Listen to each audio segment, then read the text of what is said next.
Beloved, one of the great joys of this weird time of church on Zoom is that I get to preach for you with my cat curled up on my lap, which feels very appropriate for the Feast of St. Francis. So please, will you pray with me? O God, may the words of my mouth and the meditation of our hearts together be acceptable to you, my rock and my redeemer.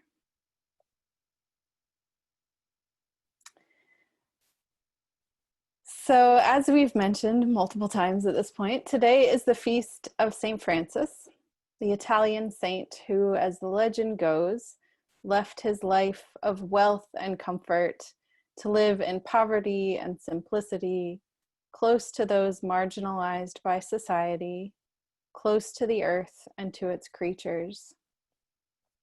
Or, as a friend of mine describes him, that hippie saint who ran naked through the streets of Assisi. There's a lot of mythology around St. Francis, maybe more mythology than fact, and sometimes we look down on mythology as being less important than the historical accuracy of events. But the truth is, our lives and our beliefs are built around various mythologies that we've come to accept as facts. And those mythologies can be equal parts harmful and helpful, depending on how they're used. With St. Francis, we have enough information to know that he was a very wealthy young man, born into a life of privilege and sheltered from material want. There are tales of him spending his father's fortune without thought, partying and generally having a good time of life.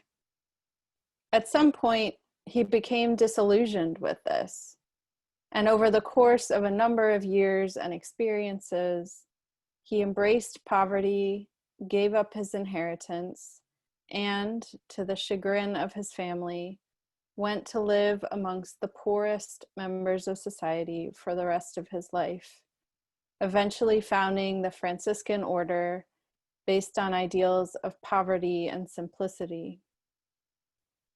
In the intervening 8 centuries since then, stories about his connection with nature and animals have proliferated, hence him being the patron saint of the earth. St. Francis is often held up as the paragon for eco-theology, as the figure through whom care for all of creation is manifested in Christian practice. The truth is, there have been many people of many faiths, including Christianity, recognized saints and otherwise, who have kept the natural world at the center of their belief and practice. Richard Rohr, a Franciscan priest who I'm fond of quoting, speaks of creation as the primary text, the medium through which we learn first and most deeply about the sacred. His stance, which is shared by many others, understands the deep truth that we are not separate from the world in which we live, that our fate is bound up in the fate of the planet which we share with so much other life. And I confess a strong affiliation with St. Francis, if only because he's a figure out of my own spiritual tradition, who symbolizes the possibilities of a different way of living, of an economic and social system built on mutual nourishment and thriving rather than accumulation and extraction.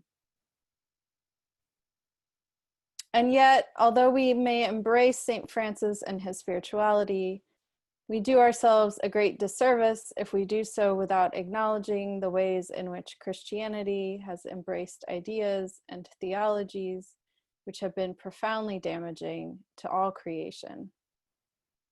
A few months ago, I preached on Christianity's complicity in white supremacy, and this follows on from that. Let me say first that I love Christianity. There's a reason that I have been working and discerning and moving and dancing towards ordination these last years, and it's because I believe so profoundly in the beauty that is possible in our tradition. And also, I believe that we have to interrogate the ways in which Christianity has been used as a weapon of empire. You know, empire loves a hierarchy, the power of the few to control the many, the marginalized, the creation which we parse into resources to be used for profit. And when it's aligned with empire, Christian eschatology, which is the theology around the end times, has been used to reinforce systems of oppression. There is a line of thinking, which has been far too prevalent in the last few centuries, that maintains that the biblical promise of a new heaven and a new earth after death gives us permission to use this earth in whatever extractive and destructive way we wish. If another better world is coming, the thinking goes, why care much about the one we've got in front of us? This week's lectionary reading from Philippians carries a little bit of that tenor. We're exhorted to hope in the future, to cling to the faith that we will be rewarded in a time or life to come. And I have nothing against hope for the future, and that can be comforting when suffering and anxiety fill our days, when wildfires and hurricanes become ever more urgent signs of the shifting climate. Yet the predicament in which we find ourselves has sprung in large part from just this displacement of responsibility. To care for and love and tend that which is directly in front of us, to work to redress inequities and abuses rather than assume all will be made right in some idealized future, that is harder work, but work which is demanded of us by the examples of Jesus and Francis and others who dare to live lives counter to the dominant culture. And the same theology of future reward has been used for the violent subjugation of people of color. We white Christians, we male Christians, we straight Christians have used eschatology as an excuse to keep others marginalized and oppressed. We have believed we are superior, that we know better, and that the hope of a better world to come would satisfy those forced into slavery, that their suffering would end eventually, while excusing ourselves from doing anything to end it now. But we have too rarely looked at that flawed theology and chosen to change it, to act for justice in the here and now, rather than the imagined post-mortem. We've turned St. Francis and those like him into cute symbols preaching to the birds, instead of seeing them as radicals who rejected a system of extraction and oppression. It is no accident that the environmental degradation and racial inequities collide. As the activist Elizabeth Yampierre states, climate change is the result of a legacy of extraction, of colonialism, of slavery. I think about the slave quarters. I think about people who got the worst food, the worst healthcare, the worst treatment, and then when freed, were given lands that were eventually surrounded by things like petrochemical industries. The idea of killing Black people or Indigenous people, all of that has a long, long history that is centered on capitalism and the extraction of our land and our labor in this country.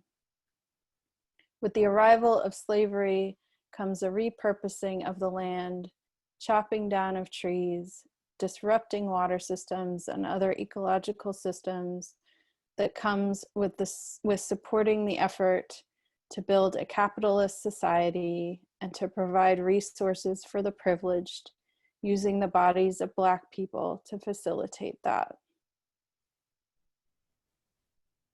So I want to say that caring for creation is about more than driving less or loving animals or being more mindful of our consumption in all ways, even though those things are very important.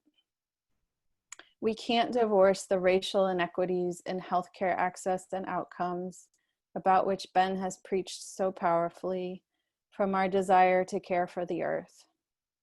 Our work for racial justice is bound up in everything we do.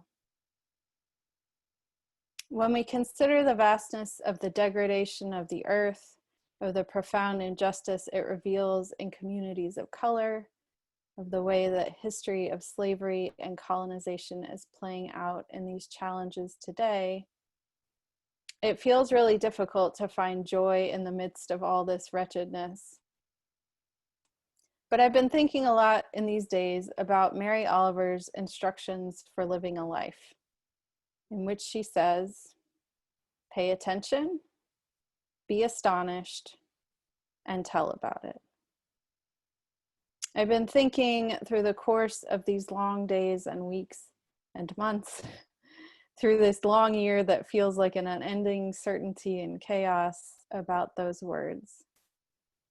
Because we are all paying attention to something, likely to many, many things. And I know I, and probably many of you, have encountered many things at which to be astonished in this time. But I don't think Mary Oliver was paying attention to the 24-hour news cycle or to the rantings and ravings of those in the most powerful positions. I don't think she was being astonished by the death tolls and lies and the manipulations, or at least that wasn't the astonishment of which she was speaking. She was instead focused on the hyper-local happenings of the earth and its creatures directly surrounding her. She was joyous at the sound of birdsong, thrilled at the echoes of the wind. She was astonished by the endless and stunning beauty of the world and its people. I think that, like St. Francis, she deliberately chose to eschew the dominant systems and to find delight in a world that is also brutal and painful. In fact, it's when we touch the deep beauty of creation that we open ourselves to sorrow.